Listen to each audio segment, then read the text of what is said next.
Genie's life prior to her discovery was one of utter deprivation. She spent most of her days tied naked to a potty chair, only able to move her hands and feet. When she made noise, her father would beat her. The rare times her father did interact with her, it was to bark or growl. Genie Wiley's brother, who was 5 years older than Genie, also suffered abuse under their father. Genie's story came to light on November 4, 1970, in Los Angeles, California. A social worker discovered the 13-year-old girl after her mother sought out services for her own health. The social worker soon discovered that the girl had been confined to a small room, and an investigation by authorities quickly revealed that the child had spent most of her life in this room, often tied to a potty chair. A Genie Wiley documentary was made in 1997 called Secrets of a Wild Child. In it, Susan Curtis, Ph.D., a linguist and researcher who worked with Genie, explained that the name Genie was used in case files to protect the girl's identity and privacy. Both parents were charged with abuse, but Genie's father died by suicide the day before he was due to appear in court, leaving behind a note stating that the world will never understand. The story of Genie's case soon spread, drawing attention from both the public and the scientific community. The case was important, said psycholinguist and author Harlan Lane, Ph.D., because our morality doesn't allow us to conduct deprivation experiments with human beings. These unfortunate people are all we have to go on. With so much interest in her case, the question became what should be done to help her. A team of psychologists and language experts began the process of rehabilitating Genie. The National Institute of Mental Health, NIM, provided funding for scientific research on Genie's case. Psychologist David Rigler, Ph.D., was part of the Genie Team 1, and he explained the process. Genie's rehabilitation team also included graduate student Susan Curtis and psychologist James Kent. Upon her initial arrival at UCLA, Genie weighed just 59 pounds and moved with a strange bunny walk. She often spat and was unable to straighten her arms and legs. Silent, incontinent, and unable to chew, she initially seemed only able to recognize her own name and the word sorry. After assessing Genie's emotional and cognitive abilities, Kent described her as the most profoundly damaged child I've ever seen. Genie's life is a wasteland. Her silence and inability to use language made it difficult to assess her mental abilities, but on tests, she scored at about the level of a 1-year-old. She soon began to make rapid progression in specific areas, quickly learning how to use the toilet and dress herself. Over the next few months, she began to experience more developmental progress but remained poor in areas such as language. She enjoyed going out on day trips outside of the hospital and explored her new environment with an intensity that amazed her caregivers and strangers alike.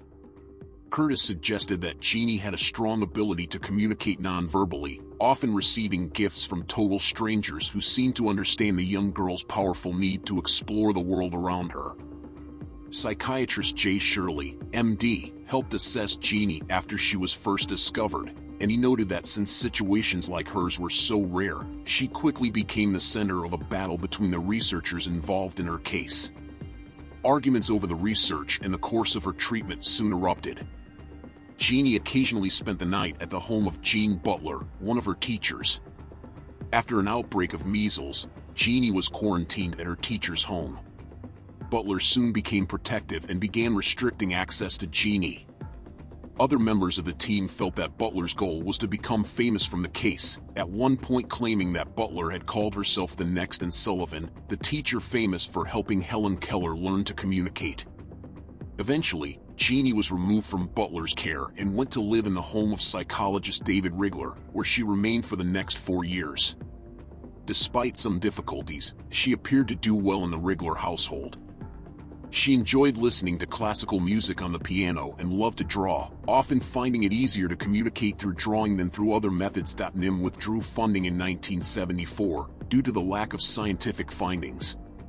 Linguist Susan Curtis had found that while Genie could use words, she could not produce grammar. She could not arrange these words in a meaningful way, supporting the idea of a critical period in language development. Rigler's research was disorganized and largely anecdotal. Without funds to continue the research and care for Genie, she was moved from the Rigler's care. In 1975, Genie returned to live with her birth mother. When her mother found the task too difficult, Genie was moved through a series of foster homes, where she was often subjected to further abuse and neglect. Genie's situation continued to worsen. After spending a significant amount of time in foster homes, she returned to Children's Hospital. Unfortunately, the progress that had occurred during her first stay had been severely compromised by the subsequent treatment she received in foster care. Genie was afraid to open her mouth and had regressed back into silence. Genie's birth mother then sued the Children's Hospital of Los Angeles and the research team, charging them with excessive testing.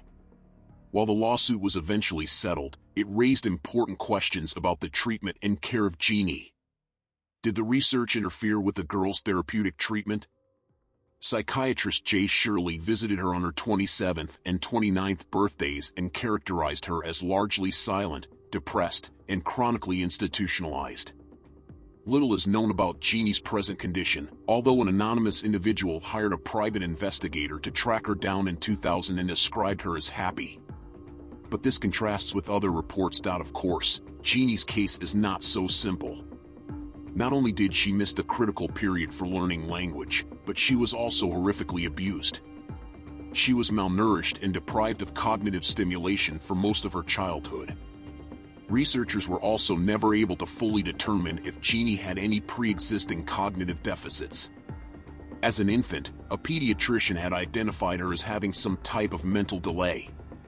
So researchers were left to wonder whether Genie had experienced cognitive deficits caused by her years of abuse or if she had been born with some degree of intellectual disability. It is believed that Genie, who is now over 60, lives in a care facility in California.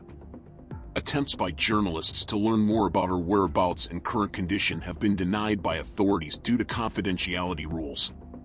Curtis also reported that he has been unsuccessful in trying to contact Genie.